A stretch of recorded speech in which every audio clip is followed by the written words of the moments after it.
Today we have a very special guest in the podcast, Thomas Hofmeyer. He brings an international perspective to leadership and supply chain management. Born in South Africa to a German father and a Belgian mother, with French as his mother tongue, he grew up across France, Belgium, and predominantly Sweden, and lived and worked in the US. He has lived in Switzerland for 17 years now, where he became a Swiss citizen recently, and he became an elected local politician and a voluntary firefighter. Thomas has built an extensive career across global logistics and supply chain management. Today, we will talk about a very important topic, liberalism and the liberal political systems, and how liberal is Switzerland.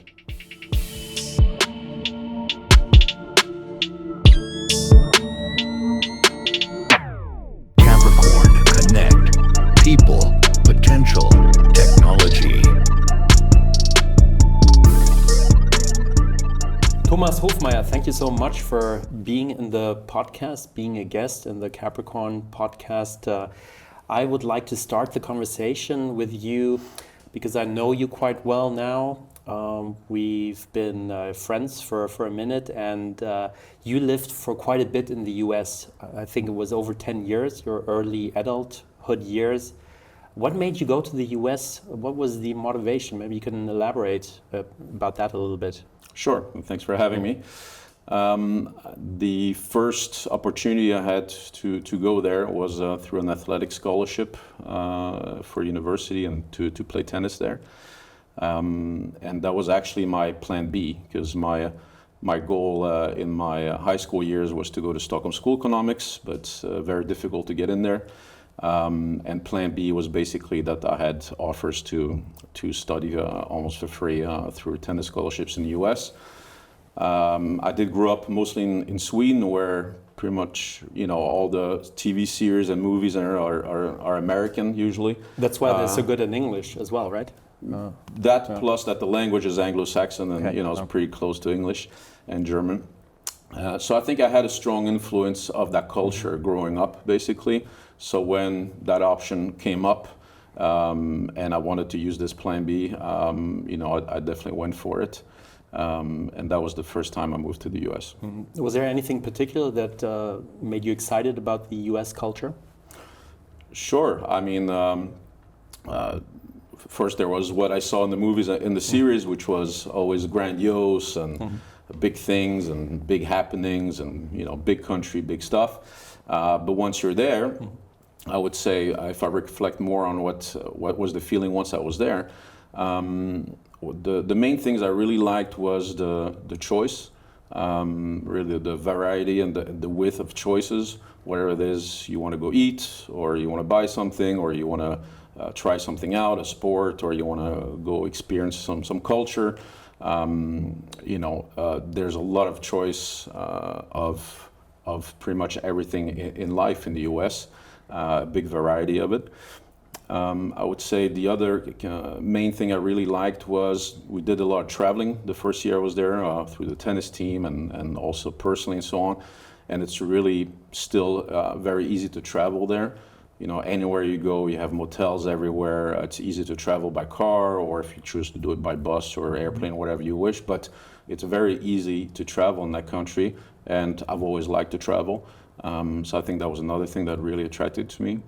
But other than that, it's probably mainly the spirit of the people and the spirit of the country.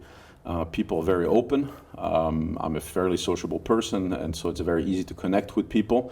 Maybe a little bit more difficult to have lasting relationships, but nothing's perfect in life. Nothing's too easy in life. So the spirit in general of this can-do, and people want to meet other people, and they want to do things, and they want to try new things. So you have an entrepreneurial spirit there, which is prominent, would you say? It's definitely more prominent than in Sweden, where I grew up. I'm not sure if it's more prominent than in Switzerland, but it's definitely more prominent in general because besides this can-do attitude and want-to-do attitude, I think people also are more in a survival modus than in Europe. In Europe, we have this whole system of if you lose your job, there's insurance for that.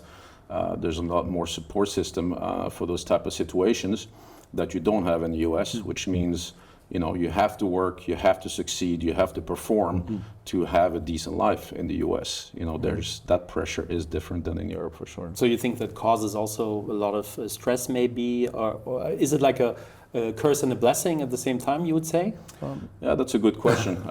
For sure, I don't think it's a country for people that don't have ambitions, that want to live off the state or other people or things like that.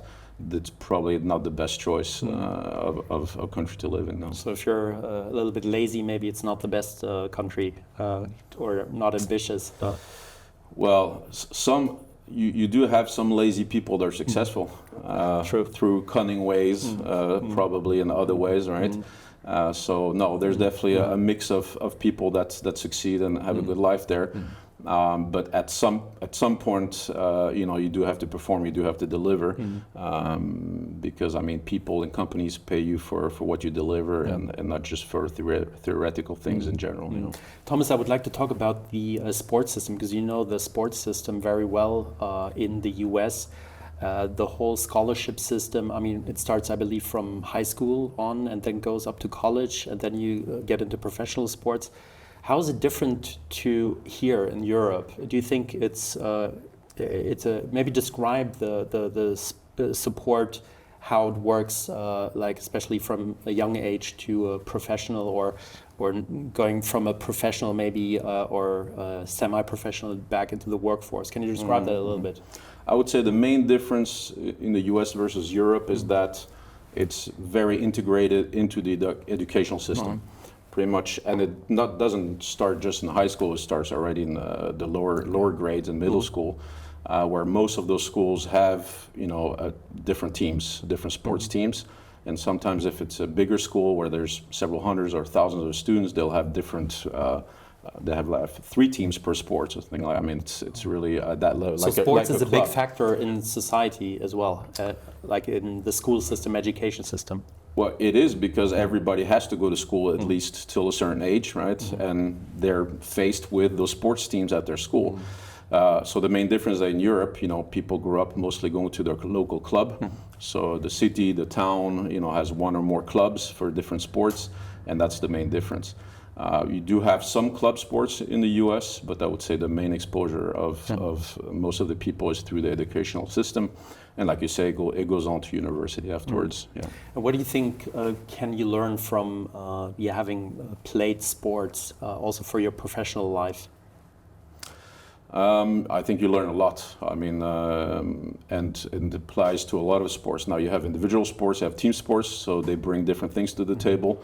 But most of the sports, if you want to succeed, teach you at least that discipline and what it takes to succeed in sports and then in life. If you're in a team sports, maybe also requires quite a bit of leadership if you want to be successful in that team. So I think those are probably the key things. And at the end, also has to do with social skills, because even in individual sports, you're going to be confronted by the club people or coaches or things like that.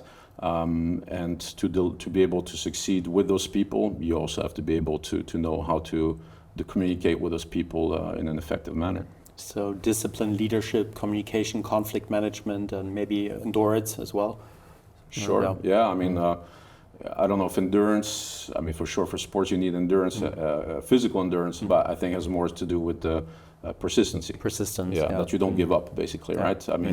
I think you learn very quickly in sports that if you give up too quickly, you will not achieve anything, basically, which is very similar to real life as an adult. So I think there's some really good simulations there. And Tom, later on, of all the places you went to, why did you come to Switzerland? It's such a small country from the big US. Sure. What happened? Yeah, so after the US, I went back to Sweden for a short while. And while I was there, I was headhunted for jobs in different places in the world. I think one headhunter did influence me, maybe a little bit, because he said, Tom, with speaking fluent German and English and French, Switzerland is probably a place you will have a lot of opportunities. No, I was familiar with Switzerland, having a vacation here when I was a child. My father being retired at the border on the French side. So I did have some exposure to it. And by then, being in my late 20s, I also had some understanding of the political system of Switzerland and what's going on here in economic point of view of economics and business and so on. And there was a lot of there that attracted me for sure in those parts also. How would you say is Switzerland in terms of political system or economic system different or similar to the US? So it's different in the sense, the main difference is that it's a direct democracy, while the US is a representative democracy, and that's the main difference. But that is also the main difference between Switzerland and all other democracies in the world, because it's the only direct democracy in the world. But it does have a lot of similitudes. The federalism, of course, is a key one. I mean, there probably is a good basis of facts that Switzerland did model itself a little bit after the American both constitution and model and so on. So besides the federalism, I would say the main similitude is liberalism. I'm fairly certain that the founders of the current Swiss model and political and constitution and so on did want to have a strong liberalism embedded in that system. Yes. Yeah, it has a strong liberal tradition. That's true. Why do you prefer a liberal system compared to other political systems? Yeah, that's probably that's a good question. I mean, I'm a member of the Liberal Party in Switzerland, so obviously that's definitely my preference. There's no doubt about that. I would say because the basis of liberalism, just definition-wise, but also what I see it and what I understand it to be, is individual freedom, and that's in your individual rights and your property rights, and that basically individuals, or companies or individual people, can manage themselves best. Everything in life is very complex. Your personal life, your family life, your business, even sometimes deciding, what to do for vacation. I mean, everything's complex, in life. And there's nobody better than yourself to know, what you want and don't want to do, in those choices, whether it is a company or a person.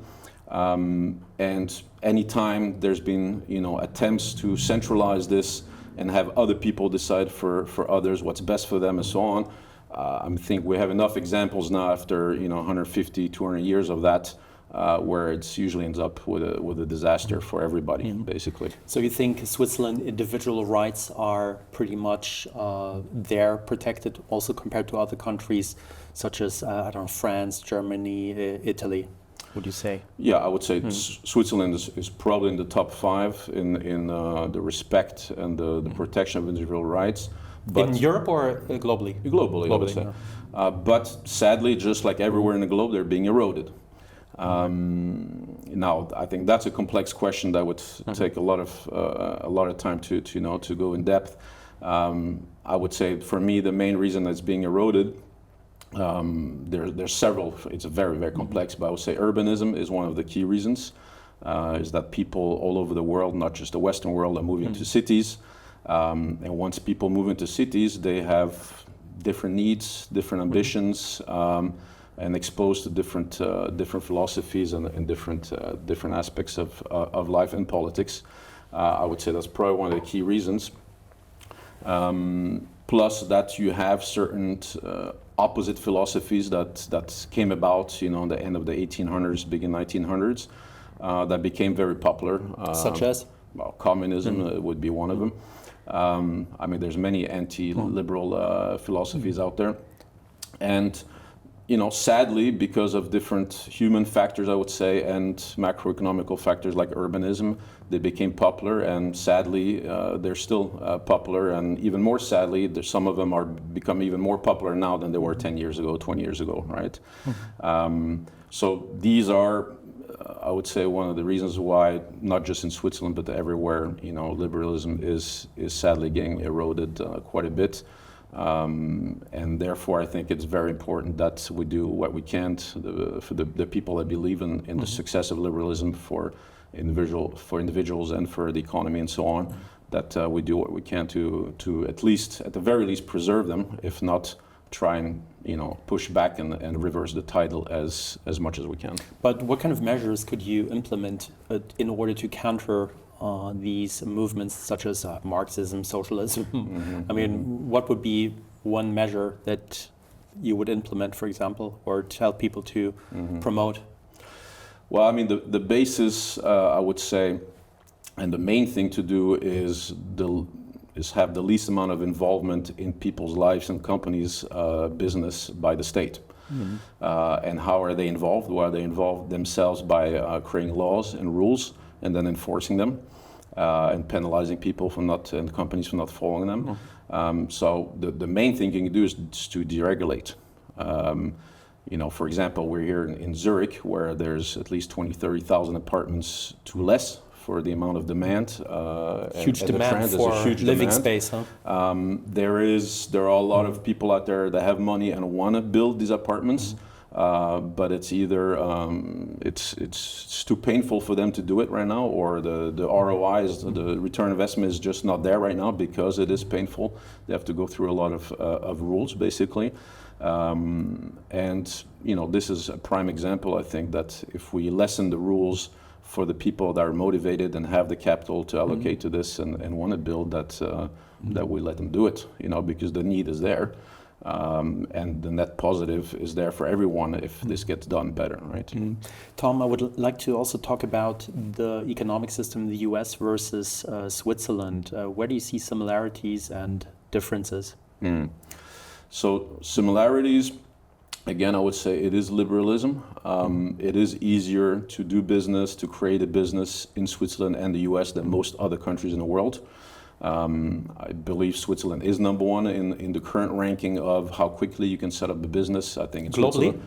Yes, or globally, really? I believe so. It's Switzerland. It's around 20 days, 21 days on average. The US is probably around 30 days, and this is much better and easier than most countries in the world. Plus, you have less corruption to deal with also in that system and in that process than in most countries in the world. Switzerland, oddly for me, is not number one in the least corrupt country in the world. I believe Sweden is ranked there, and Switzerland is Sweden, top 5. Number one corruption.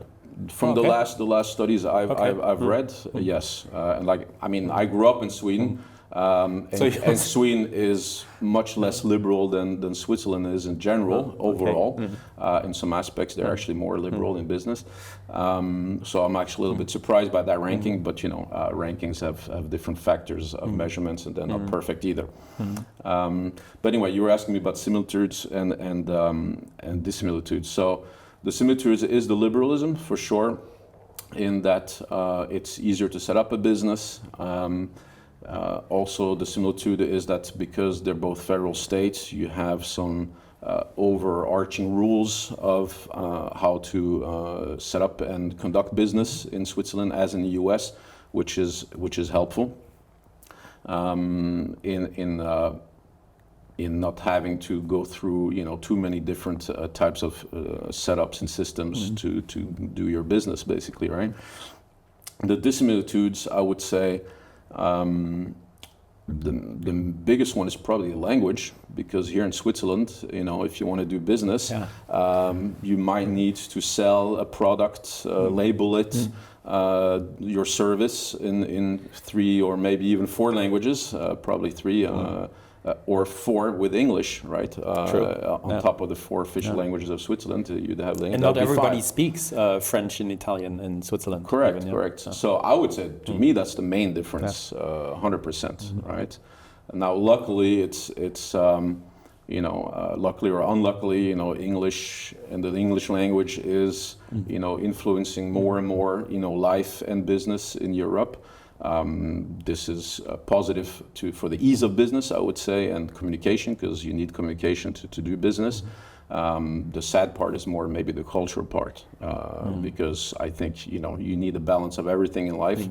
And I don't think it's good for Switzerland if we become too Anglo-Saxon or too English and lose, the the cultures that we do have here. I totally agree. I may have to brush up my French, as a matter of fact. Tom, we have a great history also of liberal thinkers. Which liberal thinker influenced you? Well, it goes and it's gone in different phases, I would say. As you read new thinkers' books, new books, as you meet also current contemporary thinkers. I would say the first one, which is one of the first ones you usually read about either in high school or in college, is Adam Smith, with Invisible Hand, Wealth of Nations, with Invisible Hand, and things like that. I would say that was probably the first. That was probably my first contact with those types of philosophies. I grew up also in the French educational system, and there's quite a bit of studies of the Greek philosophers, and I would say some of them also had quite a bit of influence on me towards liberal thinking. The Greeks also would be considered as liberal thinkers? Well, not all the Greeks, but some of the Greeks, for sure. If you consider how the rest of the world looked like 2,000 years ago, and that they actually had a sort of democracies, while the rest of the world were, either had kings or tribal leaders, and if that, that's quite a stark difference, right? Definitely more liberal than what others were doing. But in the last few years, I'm getting myself more acquainted with more of the contemporary thinkers. I would think the one that has influenced me the most the past at least 2-3 years or a little bit more is Thomas Sowell from the US, who's still alive. I believe he's 94 years old. He's a professor or something, right? He's now a professor. He's still a senior fellow from the Hoover Institute at Stanford. And still actually active. I mean, you can still see interviews with him just from last year on YouTube and other channels and so on. And I think the main thing that struck me from reading his many books, I mean, he's written at least 20 books, is the difference between constrained and unconstrained visions. What does that mean? Basically, there's a lot of philosophies and systems, and all political systems are constrained and unconstrained. And the main difference between constrained and unconstrained is that constrained, they measure and they think about the consequences of their actions and their decisions, and unconstrained a lot less. So to compare famous philosophies, basically communism is definitely more on the unconstrained side of things, which means, they want a certain type of equality and equity. And there's enough proof that they didn't really care how they got there. If millions died, either they killed them or out of poverty or things like that, for them it was worth it towards this, goal of theirs, basically, right? Even among us liberals, there are liberals with more constrained and some with more unconstrained visions. I think we see that in Switzerland just in the last couple of years. For me, I think we've made some unliberal and some liberal errors in the past couple of years because some people had more unconstrained vision. For example? I would say that we went ahead with COVID laws and restricted people from living and moving and going to the restaurant and doing their business if they didn't take a certain vaccine or so on. I would say that's, for me, is definitely more on the unconstrained side of the visions. Basically, that there was this alleged and hoped goal that if we force people to do it, i.e. we don't really care about taking away their liberties, this would be the greater good of society. Well, I think already now, just a couple of years after that, there's enough proof, and I think there's enough sentiments across the population that this probably was not the best way to go. Yeah, right? The Liberal Party promoted the laws, right? The COVID laws. I wouldn't maybe not go as far as saying that they promoted it, but the party itself and the party leadership did go along with it. Now, I think this is more related to the very strong consensus culture that we have in Switzerland. The Minister of Health back then was from one party, but he was in charge of health.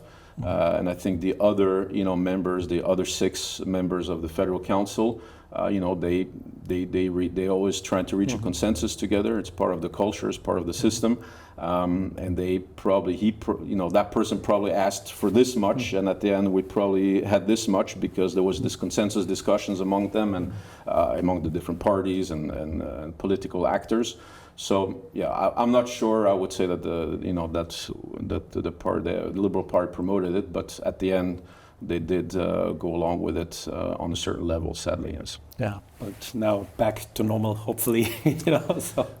Well, I mean, I think sadly the risk is that that the political system saw that there was no revolution against this, which means that they probably think they can do it again and it will be fine. But hopefully there will be enough lessons learned of the impact, of the social impact, even on children, sadly, that had to go through that. I mean, my daughter had to wear a mask at 3 years old, or she couldn't go to her school for a couple weeks. This is not even half as extreme as many other countries did, including the US, which is supposed to be the bastion of liberalism in the eyes of the world. In certain areas of the U.S., you weren't even allowed to swim in the ocean. There's famous videos now of a surfer being tackled as he steps out of the water by the sheriffs on the beach because he's surfing during COVID. It's things that now blow our mind, but actually happen, and we sort of let it happen, right? I mean, there was no revolution against this, really. I had to wear a mask at 42 years of age. Still feels weird thinking about it. Tom, you talked about Adam Smith just before. Just out of curiosity, do you think if you would apply the Adam Smith philosophy one-to-one to our current society, would that work? Sure, but I'm not sure that people, that the majority, the 51%, since in Switzerland we go by strict majority, I'm not sure that the simple or strict majority of people in Switzerland would be okay with it. I think it would be too unsecure for them in knowing what that means. Basically, it would be too much the Wild West for people nowadays, especially people from the big city. I think people that live more in the countryside, they're used to being, more in survival mode and close to nature. I think they would probably be okay with it because they're close to nature, and that is nature, basically. Nature is the invisible hand, and that's also where, Adam Smith and most philosophers, where they observed and based their conclusion on it was from observing nature, not just people in the city, but nature also itself, right? So, Tom, where do you see regulation as something necessary, or maybe in your case a necessary evil, or where do you see government is still necessary in the society? Well, since at least us hardcore libertarians and the liberals believe that there needs to be a respect for private property and for my individual rights, i.e. that you're not allowed to just come here and punch me in the face and there's no consequence.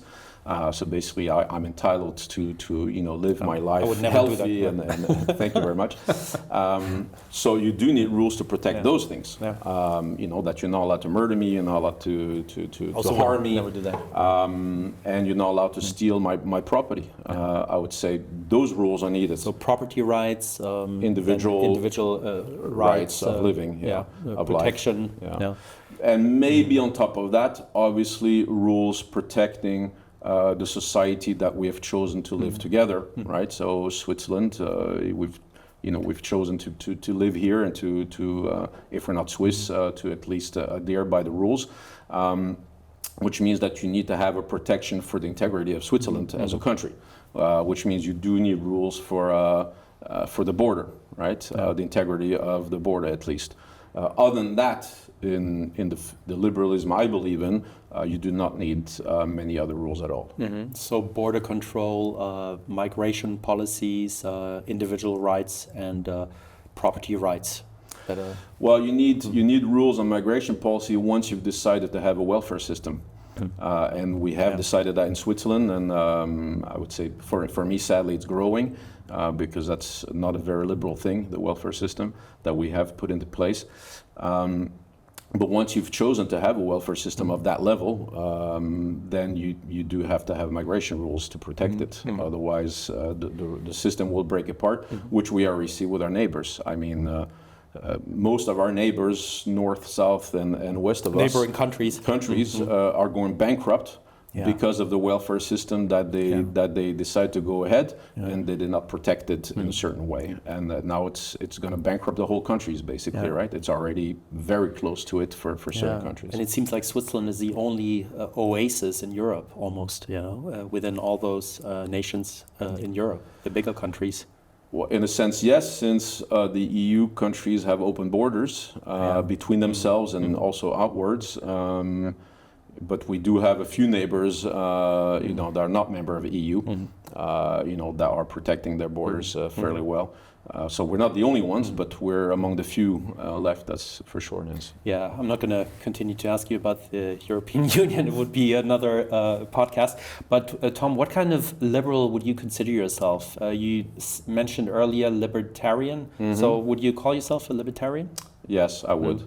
And I touched on earlier what is for me a libertarian, what is libertarianism. It is basically that all we believe that the state needs to be involved in is protecting the borders and protecting our property rights and our individual rights to life and liberty, and that's it. Everything else, people, communities, on the different levels, businesses should be able to manage themselves much better than with the interaction of the state and the rules. And Tom, can you talk also about some liberal success stories in terms of governments? I mean, you mentioned now Switzerland, obviously. Are there any other countries that come to your mind? Well, one that I think is very special and is really truly amazing to me is Liechtenstein, which is really close to us here. I mean, physically and so on, and culturally, because I mean they even use our currency and our police and so on. And what's the most amazing for me is that the Prince of Liechtenstein, he almost has ultimate power if he wants to, in the sense of. So he could be a dictator. He could be a dictator if he sort of wanted to, but he's actually ranked. Maybe number 2 now after Milei from Argentina as the most liberal and libertarian head of state in the world.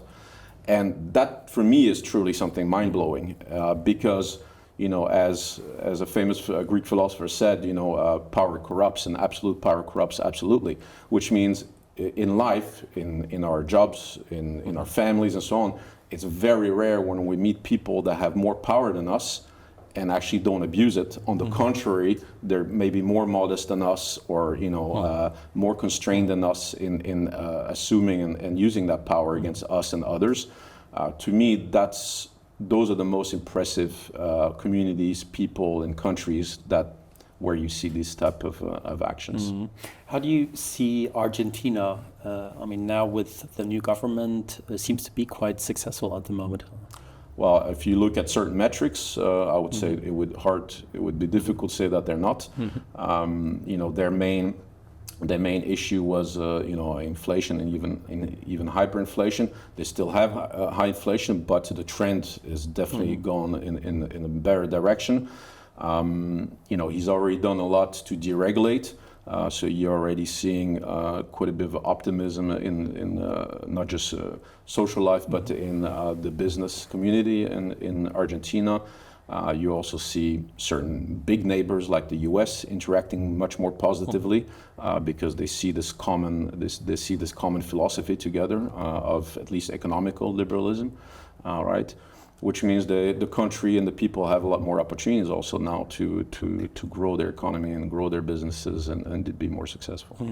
Tom, you're also a family man. How do you think liberalism affects the family life? That's a good question. Yeah, I mean, as I said, I do believe that these are, pan-life philosophies, and basically it applies in the same way as I was saying earlier that. It's not for me to constrain or use power onto my daughter or my wife's, liberty of choice physical property. You know, if my wife decides to go a car with, you know, and she wants to be the main one using that car, I shouldn't do and go and constrain that and say, no, sorry, I have more physical power and decision power, and therefore I'm going to be using that car more than you. That might be a silly example, but basically, you know, every person we interact with in life, there's a power dynamic, right? And the liberalism is basically that you should not use the power that you have against their individual freedom or their property, or stealing their property or abusing their property. And I think, you know, if you think more than a few seconds, you can think of a lot of examples like that also in family life. What about work-life balance? Like, where do you see, like, because obviously in order to achieve that kind of freedom, you also need to work hard, achieve a certain success to have that freedom. But until you get there, how do you manage the work-life balance? That's almost 2 or 3 questions in one, but so that's a complex question, which I haven't thought about, so that's a very good question. I mean, what comes to your mind? I would say, you know, even if you decide to be a hermit and go and live in the woods, and you don't have a job, you're still going to have to deliver and work hard. Otherwise, you won't even survive, right? Because if you don't, you know, acquire skills and how to hunt and keep yourself sheltered and so on. So actually, you know, it applies to urban life as it applies to any type of life, basically, right? To be successful. I mean, what is success and what is the balance of work-life balance? It is basically, most probably for me at least, since you asked me, is that, you know, is that you and your loved ones, you know, live a fulfilled life and have their property and individual rights protected, right? So for me, one of my responsibilities to make sure my family has those things respected and protected is to make sure that they're safe, that our property is safe, that nobody impedes on our liberties, basically, right? But for the work-life balance, I think that's a more complex thing. You have to be efficient, I think, because the more efficient you are at work or you're at home, the more free time or more time you have to balance with other things, right? So I think the answer for me would be that you need to be good and to perform in everything you do. You know, taking care and living with your family, at work, in your business, for entrepreneurs like you, you have to perform. And the more efficient you are and the more perform, the more time you will have over to do other things. And that's where I think you gain the work-life balance quality, basically. And Tom, the West has a huge demographic problem. How does liberalism solve this issue? Well, I would say that for me, the liberalism is that you do allow people to move here that you know wants to adhere to the rules and the system that we've decided to have here, that bring the necessary skills and value that we need to substitute with the lack of our own people, our own kids growing up and being there for that. So that's also what liberalism brings to the table, is that if you're not too illiberal about your immigration policies, but obviously they have to be they have to work for as many people as possible, then it enables that to continue, right? But it is not liberalism that's going to solve the demography question. I think that's, again, I think that comes back a lot to urbanism, that when people move to cities, they have less children. It also has, I think, a lot to do with other things that are not necessarily tied to liberalism, but maybe so. Is that, for example, most studies that study why do people have more or less children, and they've compared different countries and different cities and different systems. Actually, to my recollection, the main factor is the lower the child birth death is. So the least amount of your children dying as children, the least children actually that society and that community will have. So because of, I would say, thanks to liberalism, we've had such advancements in healthcare, quality of healthcare and quality of natal healthcare. We've had a drastic change in the last 20, 30, 50, 100 years in the amount of children that die at a young age, because we have better prenatal and natal care, basically, right? And that is what I've read, at least, is actually the key factor why people have less children. And I would say number 2 is probably the urbanism factor, that when you move to big cities, because of the constraints and because of the different needs and wants that people have in big cities, they just have less children. Mm-hmm. And so you're saying like liberal policies are not the cause actually for the demographic problem. It's more urbanization, and then what was the pill, the contraception was also one reason. Yeah, but that is also a innovation. Yeah. And I do believe that most innovation come out of liberalism. Mm-hmm. If you compare which countries, which universities, which systems create the most innovation, it's actually, in my mind at least, there's enough proof that it's usually more the liberal ones than the illiberal ones, if you look historically and even contemporarily. So those actually are root causes. The main root cause is maybe then liberalism, is that because liberalism creates so much innovation through science and other systems, it actually, the end result is that our lives is so easy, and we think more about other things than nature. We think more about our individual happiness, about culture, because we have so much free time, because our life is so easy. And more comfort than Netflix. And I do believe that the more we use our time for those things, doom scrolling on Facebook and Instagram, because we have time to do it and we have enough money to do it, the least we're focused on, the least we're using and sensing our urges, our natural urges to have children.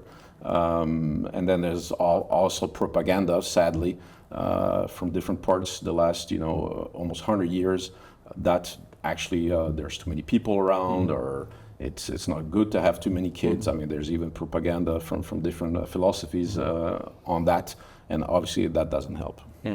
Finally, Tom, I have a question that I love to ask my guests in each episode is if you were to pick a superpower, I mean, next to your current superpowers that you have, what would you pick if you had the opportunity to gain an additional superpower and walk out of the studio now? Which one would you pick? It's a good question. I would say I would refer back to what I said about the Prince Michael of Liechtenstein. That I would say that's a superpower, because there's so few people in life that we meet that are able to be so liberal when they have more power than others and have a lot of power over people, and yet they remain liberal and they remain respectful of their rights and their property. I would say for me that's a superpower, because otherwise more people would have it. And there's extremely few people of a lot of power that have it. On the contrary, I think, just by reading the daily news, we can see enough examples of people, I'm not going to name names, that abuse it. That abuse their power, right? The power that they have individually, or with their political party, or their country, or their tribe on others, or their community on other communities, right? I think we read and we find out mostly, and it seems to be on Pareto level, sadly, the fact that most people abuse the power that they have. So my superpower would be able to constrain that more, and make sure I almost never abuse any type of power I have over other individuals, whoever they are. Final question, if you were to buy an autobiography, which one would you buy? Which one I would choose to read? Yeah. That's a good question. It would probably be the one of the Prince of Liechtenstein. Okay. I mean, it's really triggered me in many ways the last couple of years, and in finding out, how could that be? It's because it just really blows my mind, basically. Yeah. Thank you so much, Tom. It was a wonderful conversation. Really enjoyed that, and see you soon. Thanks for having me. I appreciate it. Thank you very much.